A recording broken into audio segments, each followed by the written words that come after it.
We do want to go right to the phones. We got some calls coming in. Yeah, let's go to Randy, who's calling in Pennsylvania on line 3. Randy, you're on the air. Yesterday, I was watching the news. There's a lady named Paula Collins, and she said on TV that anybody, MAGA people, who post anything on social media, posting false information, needed to be put in re-education camps. Yeah, we actually have the sound from Miss Collins, the candidate in the House. She's running against Elise Stefanik, our good friend there. So let's play it because did she actually say on a radio broadcast, or did she know she was a Zoom call to supporters? So she thought maybe she was in a more private setting. You never are if you're speaking to anyone on any device that can be recorded, which is basically everywhere now. But let's take a listen. Even if we were to have a resounding blue wave come through, as many of us would like, putting it all back together again after we've gone through this MAGA nightmare and re-educating, basically, which that sounds like a rather a re-education camp. I don't think we really want to call it that. I'm sure we can find another way to phrase it. Yeah, so we want to call it something differently than the communist Chinese would or the North Koreans, Logan, but we need to put everybody inside. I mean, and this is really again going to help lower the rhetoric. What Randy heard is right.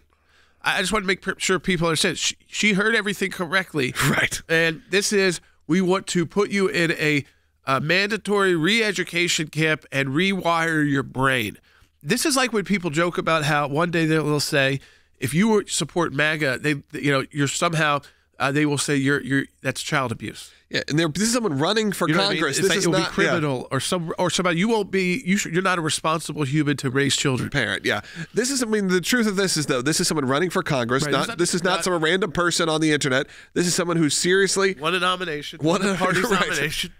It's insane. I mean, that when you hear that, it's really pretty disturbing. Pretty disturbing. Yeah. I think again, it is. Extremely. But it's rhetoric that would only happen also on really one side, I feel like. You would not hear that the other way. You would not hear the conservative candidate saying we need to take all of those we need to take all of the woke leftists and put them in re-education camps. I don't think that people would say that. I would hope not, because that's simply not how we do things in America. It's really an unfortunate time when you hear that kind of rhetoric come out. Yeah, but the rhetoric continues. Do we have the soundbite from Corinne up here? I mean, this is Peter Ducey asking her, because she keeps using that language about Donald Trump, that they've said, this is obviously encouraging people when you use this kind of language. These shooters are using it when they write on their social media the same words. It's been only 2 days since somebody allegedly tried to kill Donald Trump again. And you're here at the podium in the White House briefing room calling him a threat.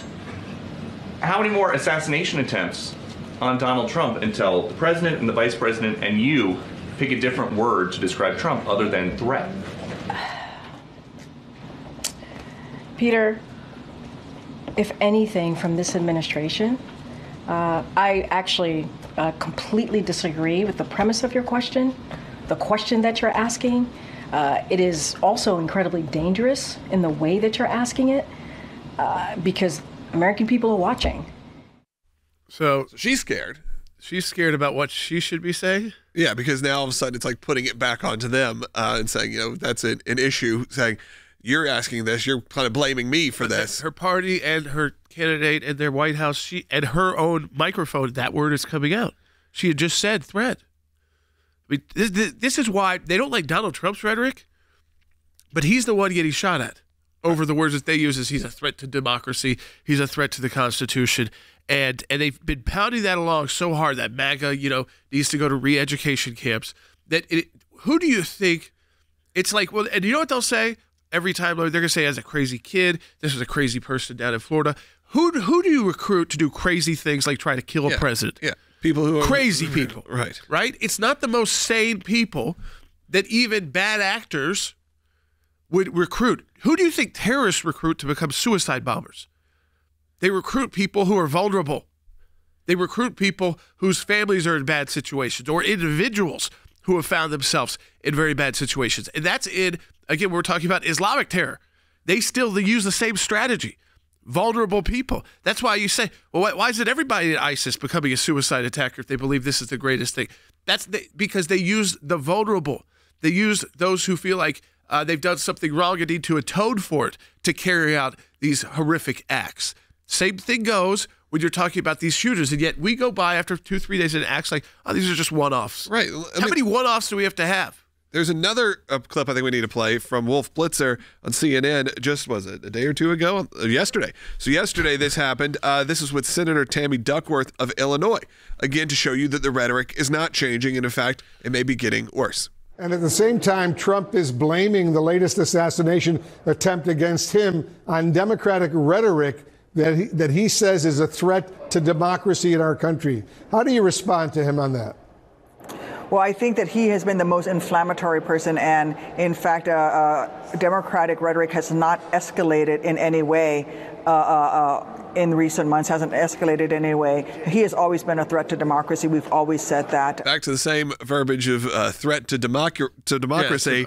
Of course, maybe it hasn't gotten worse, but it doesn't, someone doesn't hear something once and then go act. No. This is slow rolling people who really get, like you said, who are not well. And how do you take people from saying, I hate this person, to saying, I'm going to kill this person. Yep. And I don't care if I get killed or have to spend the rest of my life in jail. I know this is almost like a suicide mission. Yeah. Becoming a marter in their own heads. Martyr for this cause. Because he wanted to film the whole thing. Yeah. And whether it's the kid in Pennsylvania and whether it's the guy the older guy in Florida, they are following what they think are directions that they're hearing. They think they're hearing directions. Yeah. I'm not saying political rhetoric, by the way, cannot be tough. No, I mean, it will be. Donald Trump is always going to be. And he's got some of the toughest political rhetoric. Not wrong. But when you demonize your opponent as an enemy of the state, as a kind of a disease or something that is, again, foreign almost, they don't want to ever talk about the fact that we've got the Chinese influence in our country, or they love talking about foreign actors, like the foreign actors calling in all the threats. But they kind of ignore that issue in Springfield, Ohio. Now that's not crazy MAGA people, but probably China and Russia and other countries. We'll definitely break that down coming up. All of that that's come up. I'm saying, though, it's like they only acknowledge it. Now they're hiding behind podiums. But I think this is what they've decided. They're not going to change.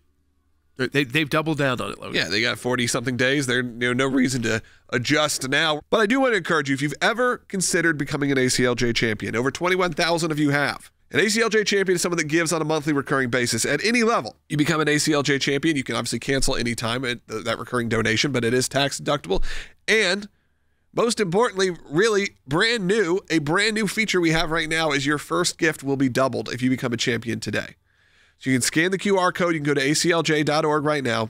If you give $50, say I'm going to pledge to give $50 a month, that becomes $100 for your first time. Now, obviously, you're not being charged that. That is someone on the other side, another ACLJ supporter, ready to unlock an additional donation to match your first donation. So do that right now. I encourage you. Go to aclj.org.